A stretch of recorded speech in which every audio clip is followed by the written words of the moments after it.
আজকে বতির শাক দিয়ে মাছের কান ফুলকো তার পাখনা দিয়ে রান্না হবে। তো দুটো পেটিও দিয়ে দেবো, এই মাছের দুটো পেটি নিয়ে নেবো, দিয়ে দেবো। উনুনে কড়া দিয়ে দিলাম, কড়াতে সর্ষের তেল, তারপরে কাঁচা লঙ্কা কেটে দিয়ে দিলাম অনেক কটা, তারপর রসুন থাকলানো, দুটো রসুন থাকলানো ছিল সেগুলো দিয়ে দিলাম, দিয়ে ভালোভাবে নাড়াচাড়া করবো। তো হ্যালো বন্ধুরা, সবাই কেমন আছে? আশা করি ভালো আছে, তোমাদের দোয়ায় আমিও ভালো আছি। তো রান্নাটাকে স্কিপ করবে না, দেখো এই দেখো দুটো পেটে, তারপরে কানের ফুলকো আর পাখনা মুখটা আর ফটকাগুলো রেখেছি রান্নায় দেওয়ার জন্যে। তোমরা তো এগুলো ফেলে দাও, এগুলো দিয়ে রান্না করবো, দেখবো কত সুন্দর লাগবে। তো দেখো এটা নাড়াচাড়া করছি। কেউ ভিডিওটা স্কিপ করবে না, আজকে এই শীতে একদম স্পেশাল শাক রান্না রেসিপি নিয়ে চলে এসেছি তোমাদের জন্য। তো ভিডিওটা পুরো দেখবে, একদম পুরো, কেউ কেটে কেটে দেখবে না। তো দেখো কানের ফুলকোগুলো সব কিছু দিয়ে দিয়েছি, দিয়ে ভালোভাবে নাড়াচাড়া করে নেব। দুটো পেটেও দিয়েছি, ওই পেটেগুলো ভেঙে নিতে হবে। দেখো কীভাবে ভেঙে নিচ্ছি। সব কিছু ভাজা ভাজা হয়ে গেছে, দেখো ভাজা ভাজা হয়ে গেলে এবার শাক দিয়ে দিব। শাকগুলো দিয়ে দিলাম, দেখো কতগুলো শাক লাগছে তাই না। এবার নুন দিয়ে দিব পরিমাণ মতো, খুব বেশি দিবে না, বেশি শাক বলে, কারণ শাক একটু হয়ে যাবে পরে নাড়াচাড়া করতে করতে। দিয়ে হলুদ গুঁড়ো দিয়ে দিলাম, দিয়ে ভালোভাবে নাড়াচাড়া করে নেব। দেখো নাড়াচাড়া করতে করতে শাকগুলো একদম একটু হয়ে যাবে। ভিডিওটা ভালো লাগলে লাইক কমেন্ট শেয়ার করে দিও প্লিজ, আর নতুন হলে সাবস্ক্রাইব করে পাশে থাকা বেল আইকনটাকে প্রেস করে আমাদের পাশেই থেকো। সো দেখো কতটুকু হয়ে গেল শাক, এর থেকেও আরও অল্প হয়ে যাবে।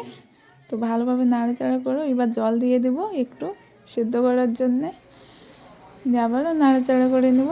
তোমাদের এলাকায় এই বতির শাককে তোমরা কী নামে চেনো তাড়াতাড়ি কমেন্টে জানাও। যার কমেন্টটা বেশি সুন্দর লাগবে তার কমেন্টটা আমি পিন করে রাখবো। সো ভিডিওটা দেখো, কেউ স্কিপ করবে না। তো দেখো ভালোভাবে নাড়াচাড়া করে নিচ্ছি। তোমরা এখনও লাইক করোনি তাই না? প্লিজ লাইকটা করে দাও, তোমাদের জন্য এত কষ্ট করে ভিডিও নিয়ে আসছি আর তোমরা লাইকটা তাই করছো না। এত কিপটে কেন বলো তো? তাড়াতাড়ি লাইকটা করে দাও। আজকে শাক রান্নায় এমন একটা জিনিস দেবো যেটা না দিলে একটুকু ভালো লাগবে না। তো ভিডিওটাকে স্কিপ করবে না, পুরো ভিডিওটা দেখো। তোমরা কেটে কেটে দেখলে বুঝতে পারবে না, তখন পরে আমার দোষ দিবে খারাপ হলে। সো ভিডিওটা দেখো পুরো।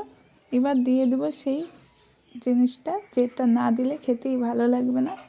তো দেখো কী দিলাম, এই দেখো চালের গুঁড়ো, একদম পানি দিয়ে গুলে রেখেছিলাম সেইটা দিয়ে দিলাম, চালের গুঁড়ো। দেখো এইটা না দিলে কিন্তু শাক রান্না একদম খেতে ভালো লাগবে না। দেখো দিয়ে ভালোভাবে নাড়াচাড়া করে নিলাম, দিয়ে এই তো দই দিয়ে ঘুটছি, মানে ঘুটে নিতে হবে শাকটা। তোমরা ডাল যেটা দিয়ে ঘুটো সেইটা দিয়ে শাকটা ঘুটে নেবে, না ঘুটলে কিন্তু শাক খেতে একদম ভালো লাগবে না। সব কিছু আমার মতো সেম করলেও শাক যদি তুমি এইভাবে না ঘুটো তাহলে খেতে ভালো লাগবে না, ঘুটতেই হবে কিন্তু। দেখো আমার ঘোটা হয়ে গেছে, শাকটা হয়ে গেছে, একদম রান্না কমপ্লিট। সো দেখো কত সুন্দর লাগছে। কি তোমরা এই রেসিপিটা বাড়িতে ট্রাই করবে তো?